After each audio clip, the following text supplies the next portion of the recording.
I'm the event manager of the MBA strategy company, and I would cordially like to welcome you to our today's webinar with Business School Insead. But before we begin, I would like to make sure that you can hear me or see me properly. So be so kind just to write down in the chat box just a sign of plus or anything you can, so that I can make sure that all the technical details are correct. And then we are ready to go.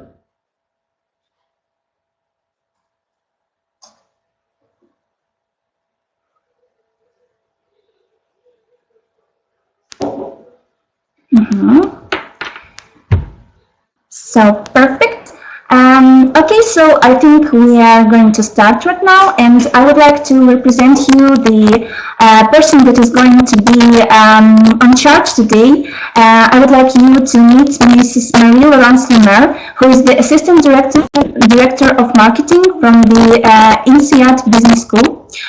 So she is going to tell us all the important details about the innovative aspects of the MBA study.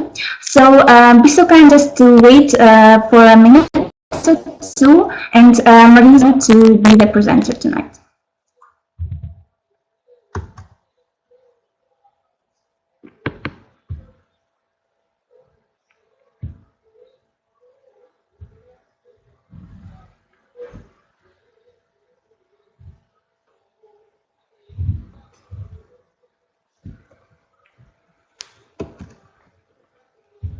Thank you very much, everyone, for being here today. I'm going to present the Executive MBA program to you that we have during the course of the presentation, as I might forget something, and you might want me to develop on certain aspects. So feel free to send your question on the chat line, and I will pick it up as we go along. Next slide, please, Nina.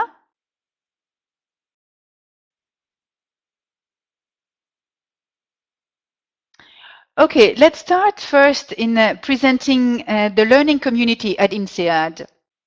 You probably know that we have various programs. Mainly our flagship program is the full-time MBA. Everyone has heard about the full-time Insead MBA, and we have over 1,000 participants every year in our full-time MBA. We also have a new program, which is a Master in Finance, and that we've launched about a year and a half ago, and we have about 30 participants every year in this program. We have Executive Master in Consulting and Coaching for Change with 72 participants, and the start of this program in Singapore and also in Fontainebleau in Europe. We also have a PhD program with more than 80 participants a year, and executive education program with more than 12,000 every year. So this is a big part of our business coming from the Executive MBA program. And we have the Executive MBA program that I am going to talk about today. So for the Executive MBA program, we have approximately 180 participants every year, coming from different parts of the world, and I will develop as we go along in the presentation. I will develop the class profile to try to make you understand a little bit more about our class profile. And we have another program which is part of Executive MBA, which is a double degree program with Tsinghua University, which is a top Chinese university in Beijing. And we have between 35 to 40 participants every year in this Mba program. So this is a very strong learning community every year, and obviously all those programs are taught by professors who are permanent professors. So we have 145 permanent faculty spread over our 3 campuses. Those professors are mainly doing research and development. They have sometimes consulting companies as well, and they're very, very international, based on our 3 campuses and very close to business.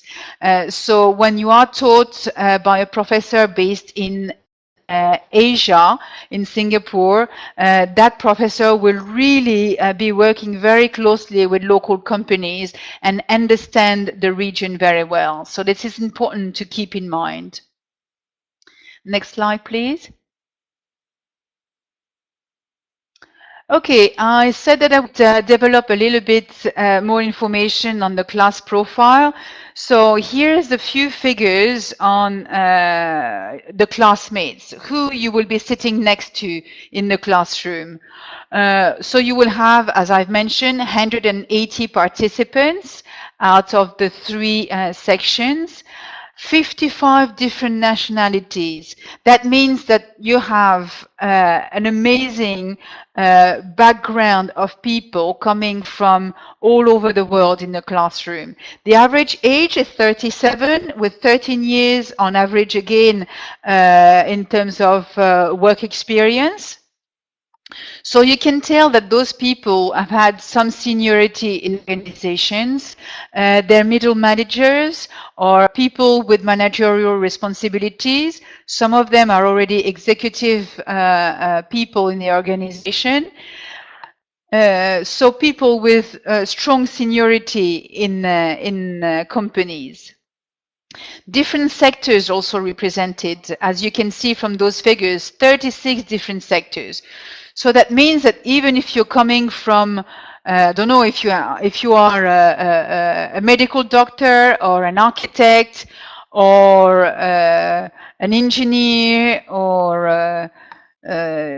a sports person, athlete or whatever, you can have your seat in the program because it's very important to have this diversity in terms of sectors and nationality in order to bring differences into the crowd. As you can see, 49 different work countries represented. And the most interesting thing is that you have 50% of our participants that are actually living outside of their home countries. So that means that the international exposure of the people joining program is quite amazing. Those people are actually coming from all over the world, but also have experienced different parts of the world as well. Next slide, please.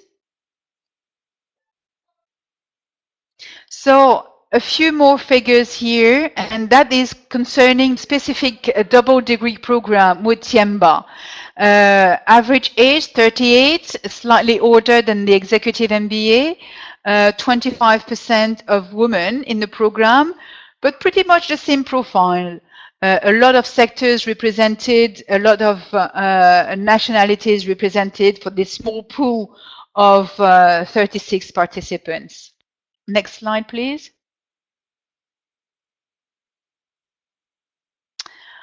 Okay, so which sectors will be represented in the program? As you can see in this pie, you have a big chunk coming from finance. So finance as a large understanding, so people can be coming from the banking system or the corporate finance. So under finance, we regroup all those different elements. Manufacturing is also a big chunk of the pie, 20%. So people who are actually producing goods. We have people coming from the corporate and consulting world, but also people in the high-tech, consumer good, education, transport, construction, arts, agribusiness. So all that is very important to bring those sectors together. In the other graph that you can see on this slide, I've put in comparison the different sectors, the different sections of the program and the sectors represented. So, for example, we can see in high tech, we can see that Gmat Asia, so the section starting in Singapore, will have more high-tech people than the Middle East section. But on the other hand, we can see that Gmat Europe, so the start in Europe, will have a more finance group of participants. Okay, so this is very interesting to see the specificity of each section, and I will explain the different sections later on in the presentation as well. Next slide, please. And just to be reassured that I will not keep the slides for myself, I will share it with you. That what I mean is I will be able to send you the slides after the presentation. So don't worry if you don't have those figures written down in a piece of paper, because I will send you the slides and you will keep it as a reference if you wish. So a few figures here for the Mba program in terms of sectors. You can see manufacturing coming up as again, finance, consulting.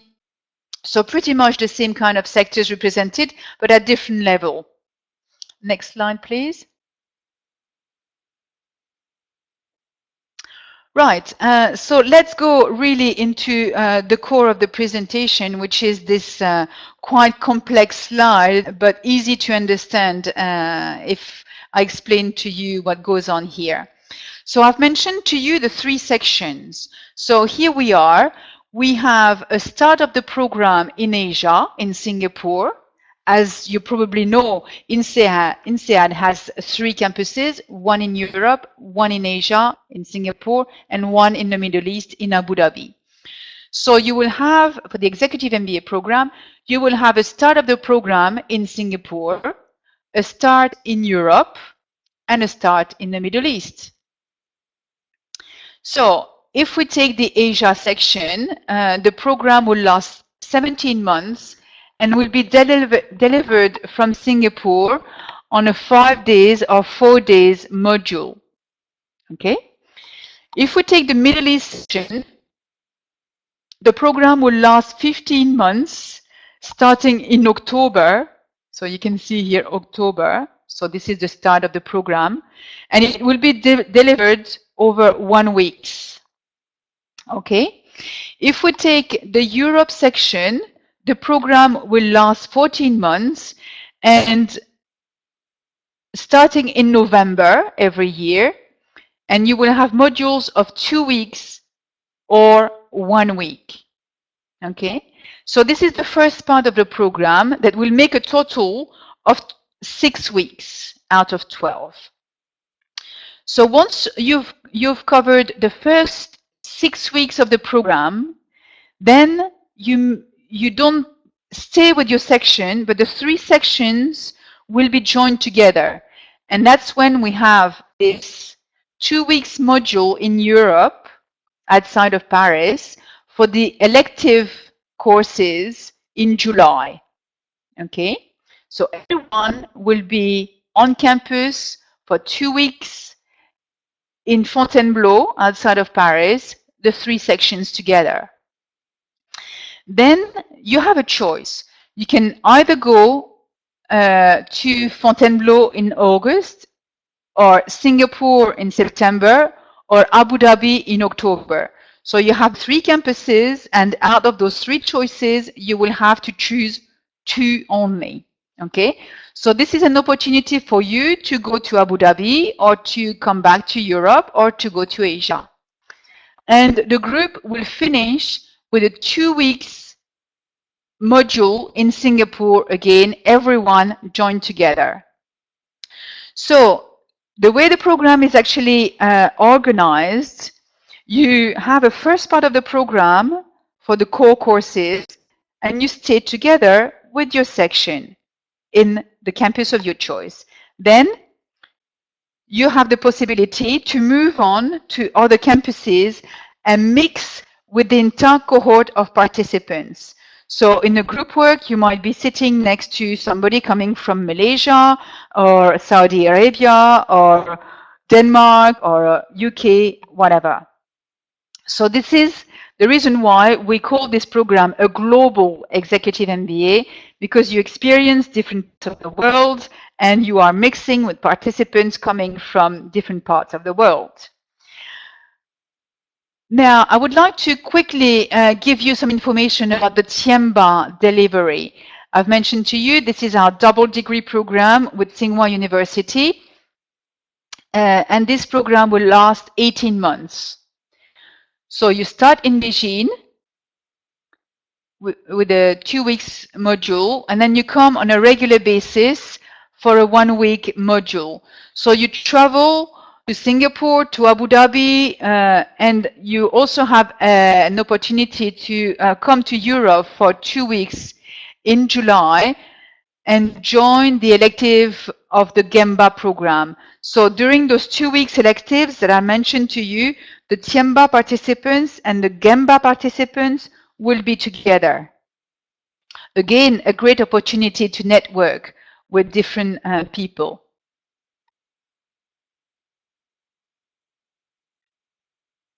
Okay, I'm going to have a look at the different questions at this point, because I think a few questions have been thrown at the chat line.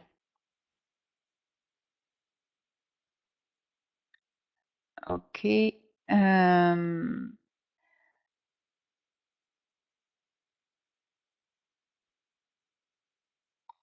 Okay, somebody is asking a question for regarding the PhD program. So a quick answer to this one: the PhD is mainly for people maybe with some business background, but mainly who want to go into teaching in universities and do research on management. So it is very, very specific for people who are really looking into teaching business and less doing business in companies. So I would say an executive MBA is more for people who are in a company and really want to develop their academic skills in order to apply them in business. A PhD is much more a research, and the aim is to teach. So this program, this presentation is mainly for EMBA questions and EMBA program. We have specific webinars for full-time questions and full-time understanding of the program. So today we are only focusing here on executive MBA. I think I've answered most of the question for the moment. So can we go to the next slide, please?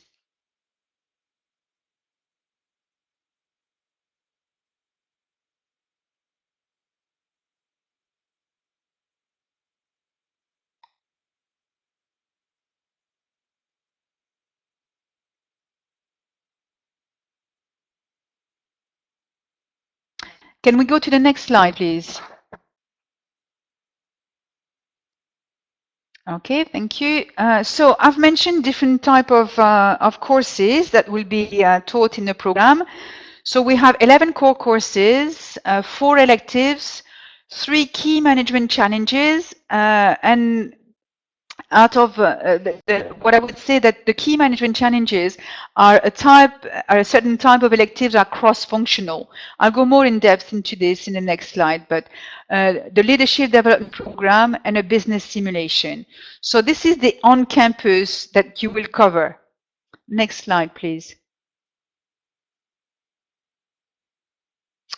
Right. Core courses. So this is the fundamental of the business. As you can see from the list that you have on this slide, you really have all the different aspects of management. By the end of the core courses, you will really have a full understanding of the business, like having a helicopter view of business. You will be able to understand the finance language, the accounting language, the marketing language. So you will be able to talk with the marketing director or the finance director of or the strategist in the company. It's really to understand all the core business in order to have a complete helicopter view. Next slide, please. And once you actually cover all those core classes, you can move on to more in-depth knowledge, which is the electives, like the one that we have here. So the electives will be taught during the 2 weeks module that we have in July. So as you can see, different kind of functions will be represented. So you can have electives in finance or in strategy, in entrepreneurship, organizational behavior, and so on. And you choose the electives that you want to take. So you have a portfolio of about 14 electives, and out of that choice, you pick 4 in any section you want. So you can take 1 finance elective plus 1 strategy elective plus 1 entrepreneurship elective, and so on. So this is really up to you to tailor your program according to your needs and according to your goal, obviously. Next slide, please. Key management challenges, as I've mentioned to you, there will be a certain type of electives, cross-functional. As you can see, corporate governance, for example, will cover finance, will cover strategy, will cover marketing, so different functions of the company. So again, out of this portfolio, you have to choose a certain number. So you need to choose 3 KMC in order to validate the program. So a KMC will last a whole week. So for a whole week, for example, you will be dealing with entrepreneurship. So entrepreneurial leadership, for example, will be the KMC in Abu Dhabi. So that means that you will have 3 different topics in the key management challenges. Next slide, please. Now, we've talked about the academic content through the core courses, the electives, the key management challenges. Now, we need to talk about the leadership development program. You have a strong academic knowledge that you will acquire during the course of the program. Now, you need to also brush up your soft skills, your leadership skills. So how? You're going to have academic content, coursework in negotiation, for example, in interpersonal relation. You have teaching sessions on those topics. Live forums, you will have speakers coming on campus in order to talk about what is leadership in their opinion, peer exchange, but most importantly, you'll have this interactive coaching. So you will be working very closely with a coach on a one-to-one basis and on a group basis as well. You will have a 360-degree feedback, group coaching. So the coach will gather information from all sorts of different sources in your environment and give you a feedback on how people perceive you. Not so much how you probably know yourself quite well, but how people actually perceive you. And that will really help you to manage your own awareness on how you should promote your brand, but also how you can help others in the organization. So how to lead teams. So this is very important because really it's a process of change. You arrive in the program with certain ideas about yourself, and through the process, through the work that you will do with your group and with your coach, you will change and change the perception that others will have of yourself. So this is a very, very strong element of the program that actually help people to move and to change. Next slide, please. Now, what is going on off campus? Obviously, you're not on campus all the time. You come for certain modules, then you go back to your company and you apply whatever you learn on campus, you apply in your company. So in between, you have off-campus essays to write. You have implementation essays. So 3 essays focusing on your own experiences of putting EMBA learning into practice. You come on campus, you learn something, you go back to your company, you implement it, then you write about it. Was it good? Was it bad? Was it perceived as a very reluctant change? Talk about it. Reflection papers. So again, 3 papers to write, reflecting on different topics covered in the KMC topics. And most importantly, you have the final project. So this is a very involved consulting project. It can be given by your company. So your company, for example, will have a specific issue that they will give to you. You will be working on this issue, doing research, working with a professor as a tutor, and you will deliver recommendation in front of a jury. So keep that in mind if you want to negotiate a financing through your company, because this is, the company will see a direct return on investment through the final project. Because instead of using a consulting company to do the research, they can easily give the project to you, and you will be doing the work. So put that in on the negotiating table in order to get maybe some funding for the executive MBA. As you can see from the slide here, some topics that have been talked about in the different essays and final projects. So just to give you an idea on the involvement and the type of essays and projects that can be handled. Next slide, please.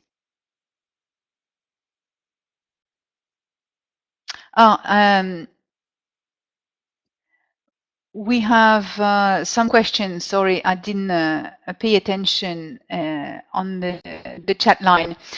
We have a question here on the Gmat score.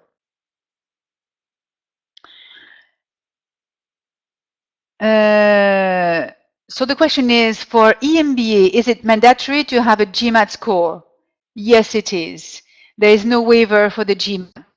So you need to either, and I will cover this part later in the application requirements, you need to sit either the Gmat or the Insead test. So I'm not developing this right now. I will cover it later on in the presentation. So I will answer that a bit later.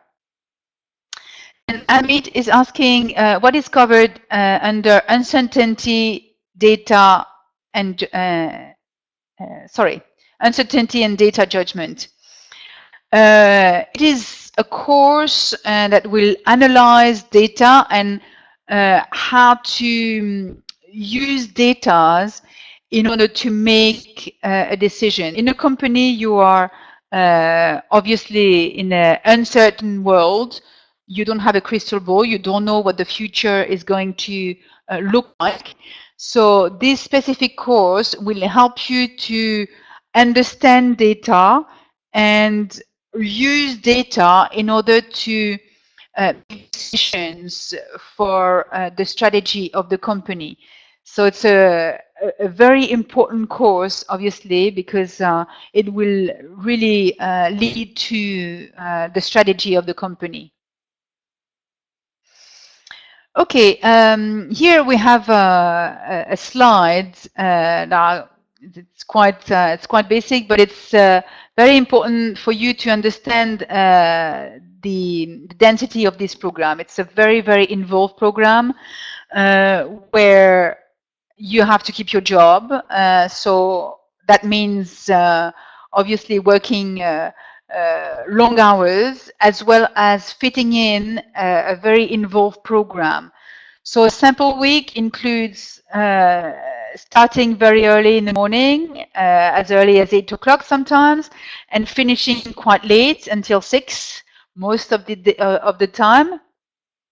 Very short break for lunch, and most of the time you have activities during lunchtime.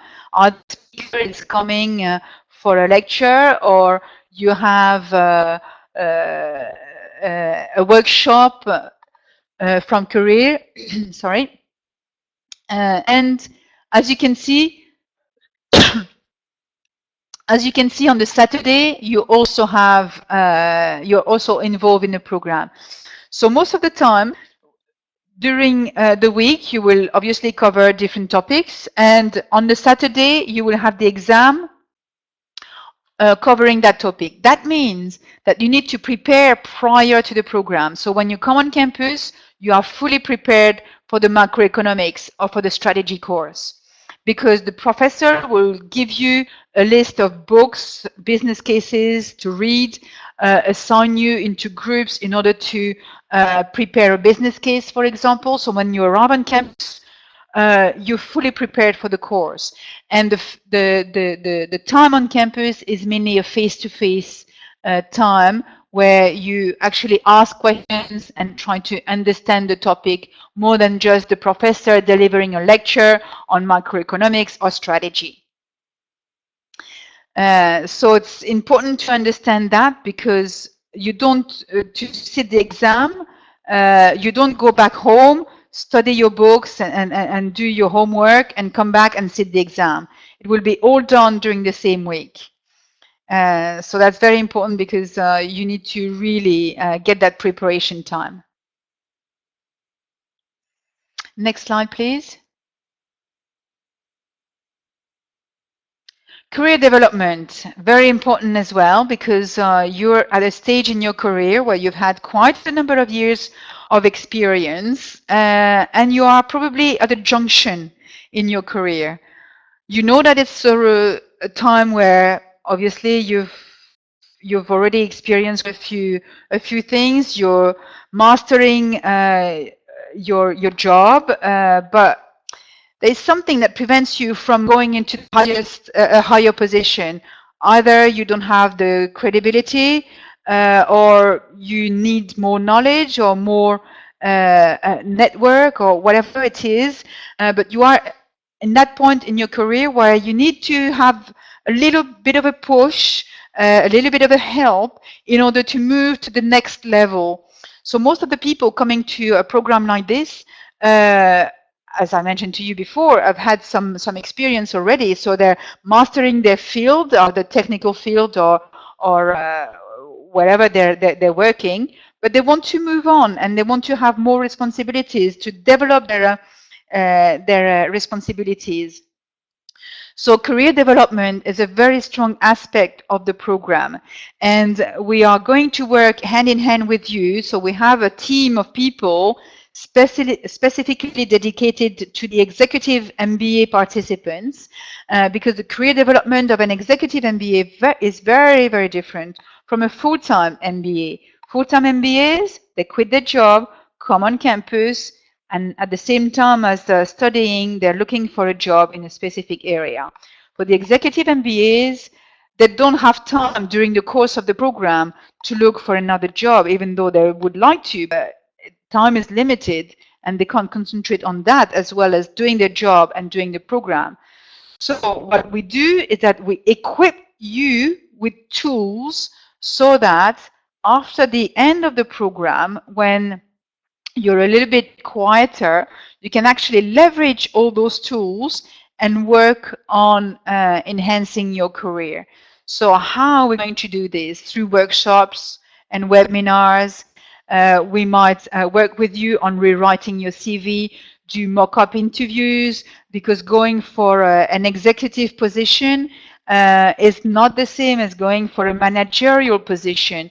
So you need to build on the expertise, you need to build on the type of vocabulary, branding yourself in order to go for an executive position and so on. So all that we will give you during the course of the program.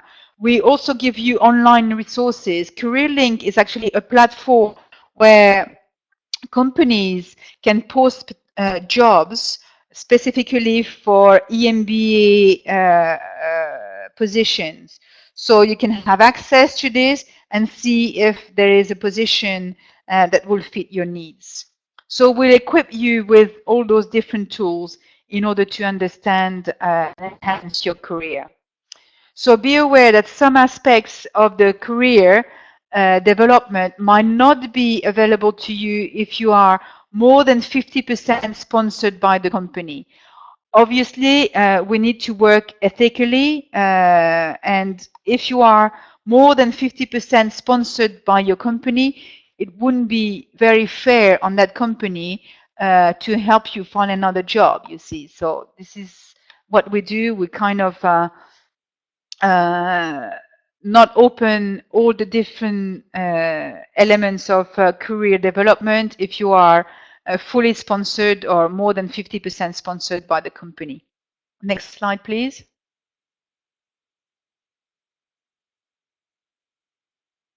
The alumni network, obviously very important. You come for a program like this for the content, for the soft skill development, but also for the friends and the network that you will have access to.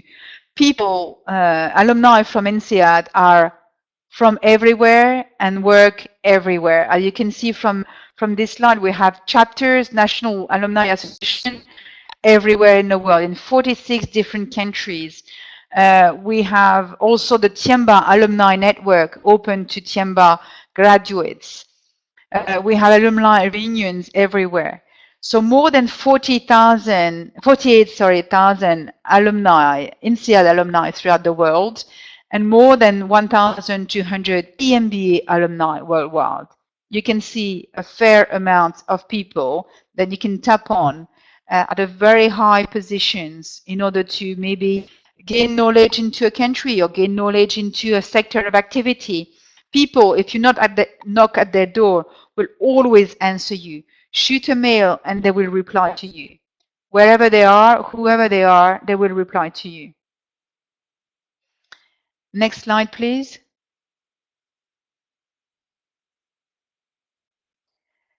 Admission checklist. So what are we going to look for in the applicants and how to apply?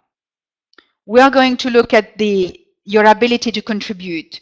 So you need to give us some clues on what are you going to bring to the classroom.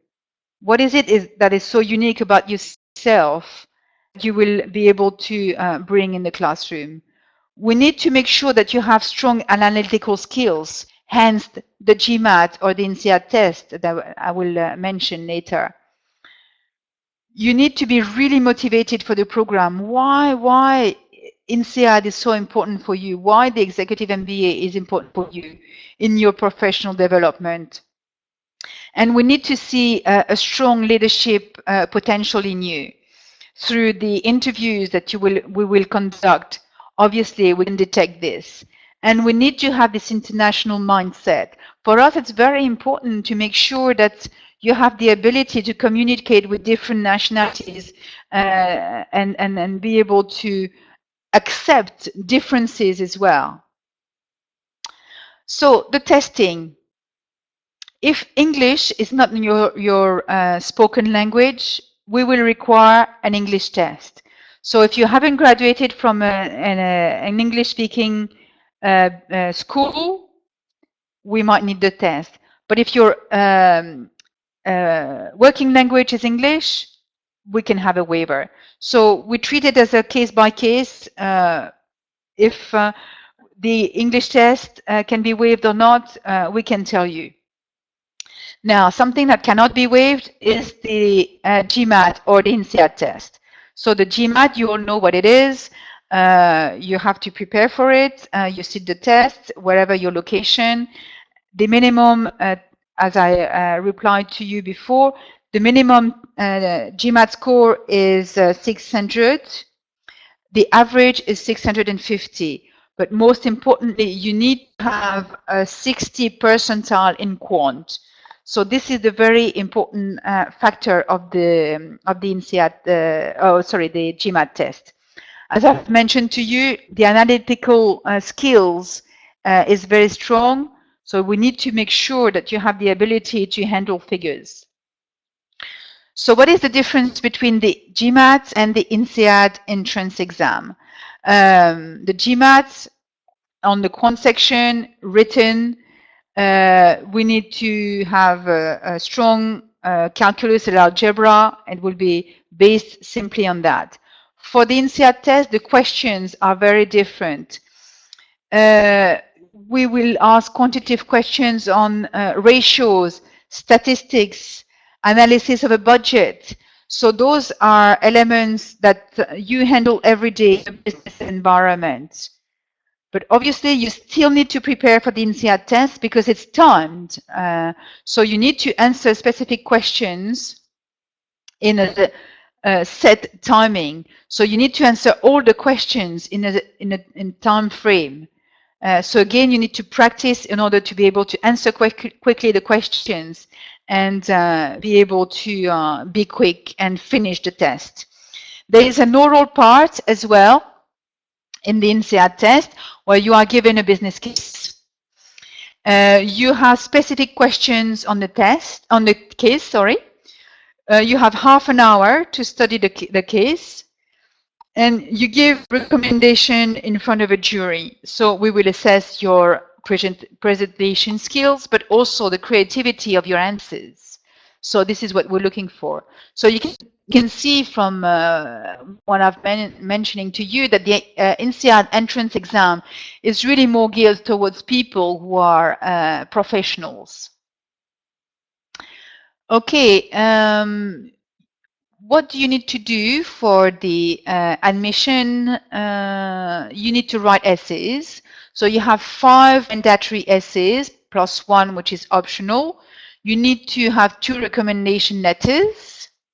One of those recommendation letters should be from your direct supervisor. So don't try to get the top CEO of your company or the top VP or whoever that is.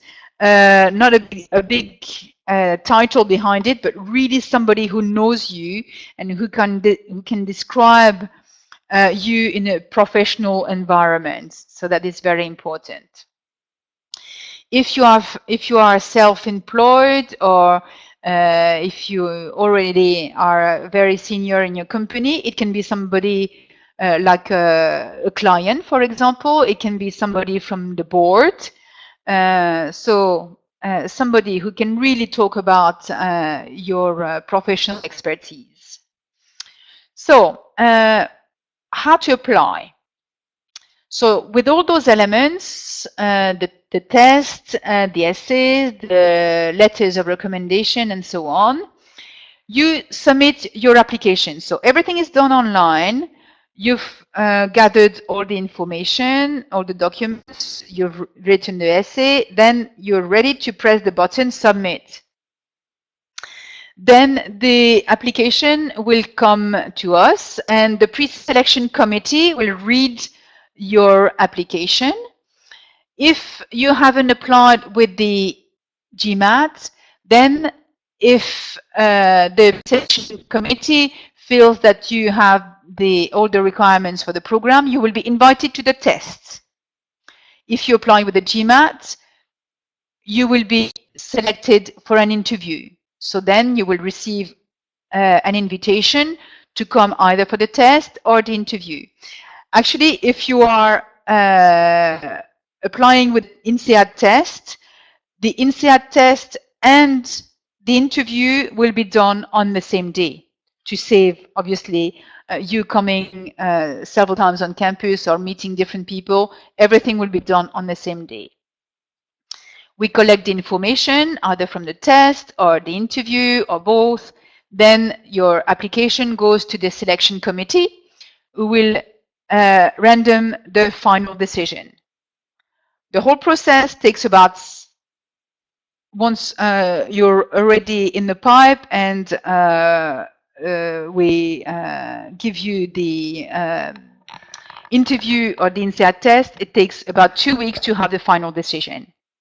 So quite an easy process, but bear in mind that writing the essays and preparing the application can be quite time consuming. Obviously keeping in mind that you have your job to run at the same time. So preparing for the Gmat or the Insead test, plus writing the essays and so on, will take a while. Some people best working under pressure, so they need to give themselves very little time to work on all that because that's the way they operate. Some people will need more time, can be up to 3, 4, 5 months sometimes. Trying to know how you operate and work with that and try to find your way around and plan ahead. You have to really consider the application to an executive MBA program like a project. You have a set target. How can you work out your schedule to meet the deadline? We have an enrolling process. So the only deadline you should consider is the final deadline. But whenever you are ready to submit your application, you can press the button and we will give you the information about the pre-selection and so on. Next slide, please. Now, the tuition fees. You can see from this slide different prices for different sections. So depending where you want to start the program, the price will be in either US dollars or Singapore dollars or euros. So this is the cost of the program. There's nothing else I can say on this. So let's go to the next slide, please, because most importantly is how to finance the program. That will be more interesting. So how to finance the program? We have scholarships available. As you can see here, we have quite a number of scholarships that we can give every year. We have 26% sponsored scholarships available for people studying in Europe, 36% in the Middle East, 34% in Asia. So a good percentage of people can actually submit an application for a scholarship and be granted one. So overall, 31% of the participants will receive a scholarship. So what kind of scholarship that will be? Women's scholarship, so gender diversity, people working in public service, people in need of finance, people coming from countries where salary range is obviously lower than Western Europe or some countries in Asia. National diversity is a very important scholarship as well because we want to attract underrepresented nationalities in the program. So we want to give money to people who are in need and are underrepresented in the program. Next slide, please. Company investment is also a way to try to find the funding. So yes, we can give you scholarship, but maybe you can also try to negotiate with your company. So some people might say, well, look, my company, they never sponsor any MBAs and I don't even dare ask them. Maybe they will be able to finance your travel expenses, at least that. So it's always worth looking into the company sponsorship in order to finance your program. So 16% of the participants are fully sponsored by the companies out of those 180 that we have, and 10% are partially sponsored. So all in all, that's 26%. Of the participants that actually sponsored by the companies. So how to build your case in order to go and negotiate with the company? Well, remember, I've mentioned the consulting project, the final project that you need to handle. This is a way to negotiate with the company.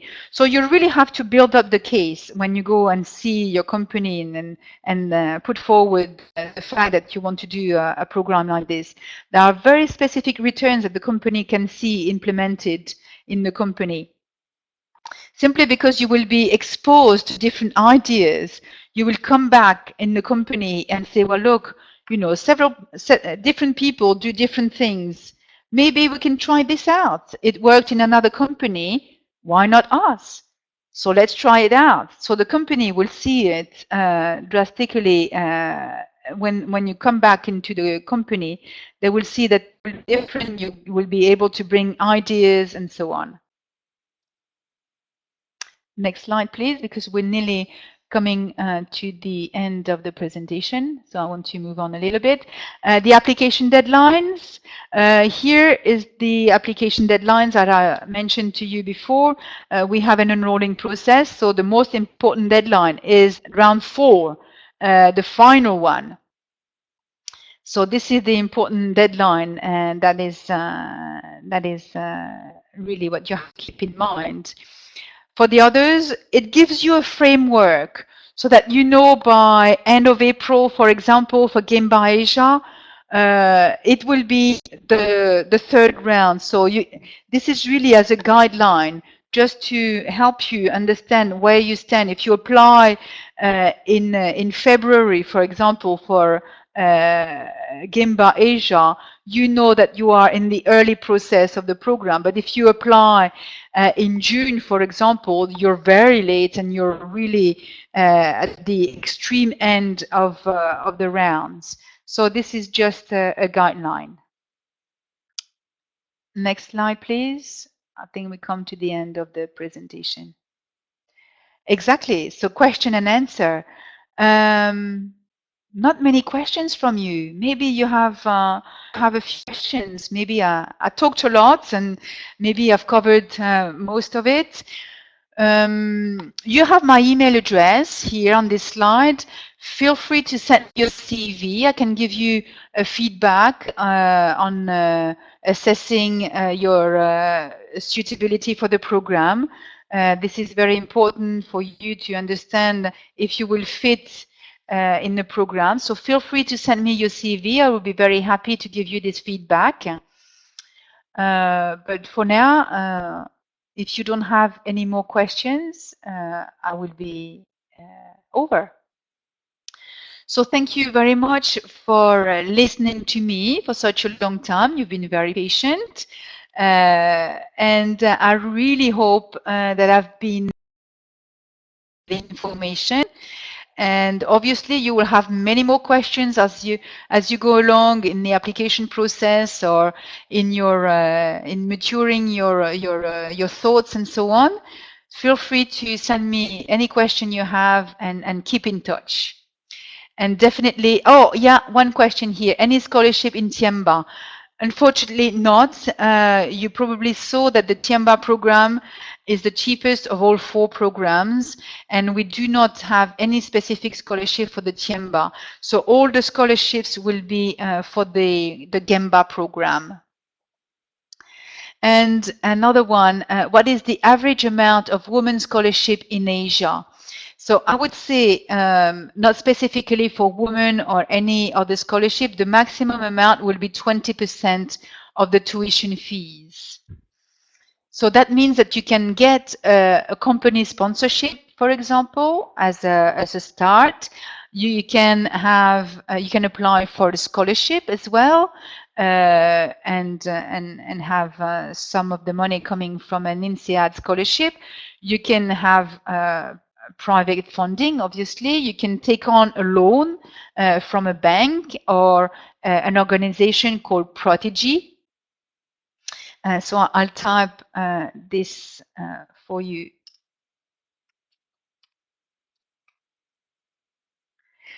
So if you Google this name, Prodigy, you will have a lot of information behind it. It is a group of Insead alum who got together and got some funds in order to give loans to participants. It's without a guarantor, and the interest rate is obviously very good, very good rates. So I will incline you to Google this name, and you will go on to their websites and find a lot of information about how to apply for a loan through them. Our time is up. Thank you very much for your presence today. Will there be any placement on campus for Mba? As I mentioned to you, the career development is very different for the Mba participants, and there will not be any companies coming on campus for recruitment because the Mba participants are already in a company, so we cannot have companies coming on campus for recruiting executive MBAs. It wouldn't be ethical from our part for the companies sponsoring participants in the program. But we have other tools, and I've covered that. Thank you so much, and we keep in touch, and you will have the email with the slides you can refer to later on. Thank you so much. Bye-bye for now. Thank you very much, Maria. I would like to express my biggest gratitude to you for such an interesting presentation. And as for all our participants, I would also like to thank you for staying with me tonight, staying with Marie tonight. I really look forward to seeing you at our next events and our next webinars. If you have any questions, please, as Marie mentioned, stay in touch with her, write to her. And I wish you a great evening and great week. Hope to see you soon. Have a nice weekend and goodbye.